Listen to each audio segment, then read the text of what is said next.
Hey everyone! Ready for a deep dive into something we could all use a little help with? I know I am. We're talking all things mental health. And more importantly, Practical ways to boost it. love that. Practical is key. So we're breaking down this Healthline article called 8 Daily Habits to Boost Mental Health and Mindfulness.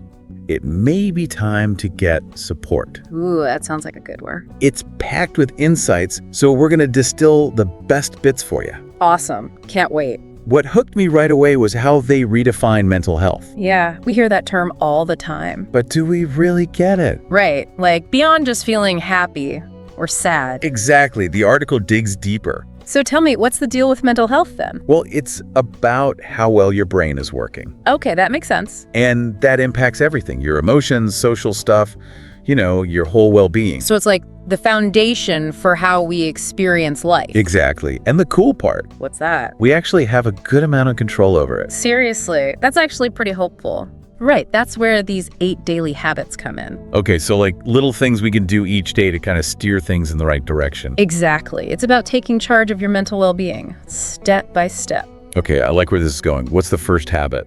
I'm going to say sleep, right? Had to be sleep. It always is. But they go beyond just how much you sleep. Really?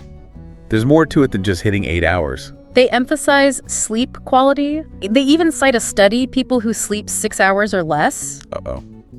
I'm already in trouble. they're twice as likely to experience frequent mental distress. Oh, wow. So it's not just about feeling groggy, it's linked to how we handle stress. Exactly. Okay, next up, social media. Oh boy, here we go. Confession. This one's hard for me. I feel that. The struggle is real. But the article has a clever suggestion. Replace that mindless scrolling, With what? More doom scrolling on a different app? nope, with a pre-made list of things you actually enjoy doing. So like actually having a plan instead of just opening Instagram out of habit. Exactly. Maybe read a book, call a friend, just step outside, anything. I like that. Being intentional about where my attention goes. Totally. Okay, speaking of connecting with people, Yeah. strengthening relationships is another biggie. Makes sense, but why is that so important for our mental health? Well, they have some science to back it up. One study found Hit me with it. quality face-to-face time with friends, really laughing and connecting. Yeah. That led to stronger bonds than just being in the same room together. Interesting. So like watching TV together doesn't count as quality time. Apparently not. It's the deep conversations, the shared jokes. That stuff really matters. That makes a lot of sense, actually. Okay, what's next on this list of mental health boosters? All right, habit number 4, get moving, but on your terms. Ooh, I like the sound of that. Tell me more. It's all about finding movement you enjoy, not another chore to dread. Okay, so we're not talking about forcing ourselves to go to the gym? Nope. Could be dancing around your kitchen, gardening, a bike ride, stretching, whatever feels good. Sign me up. Movement should be joyful, not a punishment. What about habit number 5? This one's about the food we eat, specifically savoring nutrient-rich foods. Okay, give me some examples. They mention berries, bananas, beans, the good stuff. Right. But let's be real. Sometimes life gets in the way of perfect eating. Totally. And the article acknowledges that. It's more about making sure you're fueling your body consistently than striving for perfection. Okay, so progress over perfection when it comes to eating. Exactly. Oh, habit number 6 is a good one, knowing when to take it easy. Ooh, that sounds important. Tell me more. It's all about giving yourself permission to pause, to rest without feeling guilty. I need to hear this. I'm terrible at giving myself permission to rest. It's so easy to get caught up in that go, go, go mentality. Seriously, our culture is obsessed with busyness. But this is a reminder that it's okay to slow down, to recharge. So it's not about being lazy, it's about being intentional with our energy. Exactly. It's like hitting the reset button for your mind and body.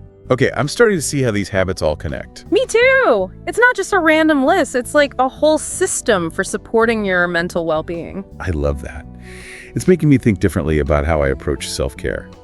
What's next on the list? Okay, habit number 7. This one's all about making time for rest. This is another one I struggle with. I feel like I should always be doing something. Right, it's like our society values busyness over everything else. It's crazy. We wear our lack of sleep as a badge of honor. Yeah, like being constantly on is something to brag about. When did we forget that rest is essential? It's like we think it's a reward you earn. not a basic human need. And when we don't rest, we end up burning out. Exactly. Lower productivity, more irritable, exhausted. The list goes on and on. It's like trying to drive a car with no gas in the tank. Eventually. It's going to break down. Exactly. Yeah. So how do we change this mindset? Like, how do we start seeing rest as a good thing? I think it starts with realizing that rest isn't the enemy of productivity. Ooh, tell me more about that. It's actually an investment in your future productivity. Okay, that's interesting. Because when I rest, I feel like I'm falling behind. But think about it. When you're well rested, you can focus better. True. You're more creative, more energized. Yeah, when I'm tired, I get nothing done anyway. Exactly. It's like hitting the reset button. So it's not being lazy, it's being strategic. Love that. And rest doesn't always have to be sleeping or napping. Really? Yeah. So what else counts as rest? Could be active, like spending time in nature or listening to music. Oh, or like getting lost in a hobby. Exactly. Anything that brings you peace and helps you recharge. So it's about finding what works for you and giving yourself permission to do it. Yes, without feeling guilty about it. This is really making me rethink my whole approach to rest. Me too. Okay, last habit on the list, number 8. Get some sunshine. Okay, sunshine. That's an easy one. Who doesn't love a little sunshine? Right. Even just 5 minutes can make a difference. Seriously, that's all it takes. They suggest finding ways to sneak it in throughout the day. Give me some ideas. How do I get my sunshine fix? Maybe eat lunch outside. Or take a quick walk during your break. Yeah, just stepping away from my desk for a bit would probably do wonders for my mood. Totally. And if you're somewhere that doesn't get much sun, Like if I'm stuck in a windowless office all day. light therapy lamps can actually help. Well, that's good to know. So there you have it. 8 simple but powerful habits for better mental health. I'm actually kind of blown away by how much we just covered. Me too. We went from 8 habits to this whole picture of brain chemistry and interconnectedness. It's pretty amazing how it all fits together. And how simple changes can make a huge difference. It's definitely given me a lot to think about. Me too. And you know what really strikes me? What's that? These habits aren't just about feeling good. They're about giving us the tools to handle life's challenges. That's a really good point. It's like building resilience from the inside out. Exactly. Okay, before we wrap up. Yeah. The article also talks about something really important. Hit me with it. Knowing when to seek professional help. That's huge. Because sometimes self-help just isn't enough. Exactly, and that's okay. It's like if you have a broken leg, Yeah. you wouldn't try to fix it yourself, right? Definitely not. I'd go see a doctor. Same goes for mental health.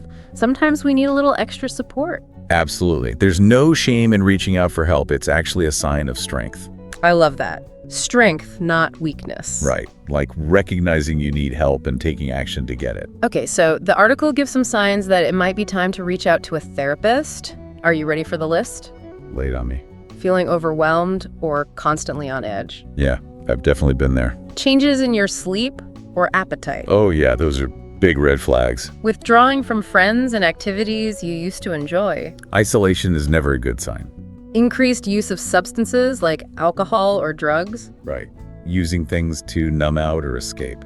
Having thoughts of harming yourself or others? Okay, that's definitely a sign to reach out for help immediately. Absolutely. And it's important to remember, you don't have to be in crisis to see a therapist. Right, it's not just for emergencies. It can be a preventative measure, a way to build coping skills and develop healthier patterns. Like investing in your mental well-being before things reach a breaking point. Exactly. It's so important to remember that mental health is a journey. Not a destination. Exactly. It's not like you reach perfect mental health and then you're done. Right. It's about constantly learning and growing. And being kind to ourselves along the way. Yes, we're all works in progress. This deep dive has really opened my eyes to how much power we have. To shape our own mental well-being. It's pretty amazing. Like, we're not just stuck with whatever we're dealt. These 8 habits, they're like tools. That we can use to build a better life. Exactly. And it's not about being perfect. Right. It's about taking small steps, being consistent. And being patient with ourselves. Absolutely. So as we wrap up, Yeah.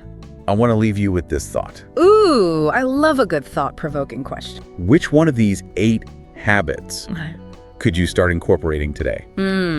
Which one would make the biggest difference right now? Exactly.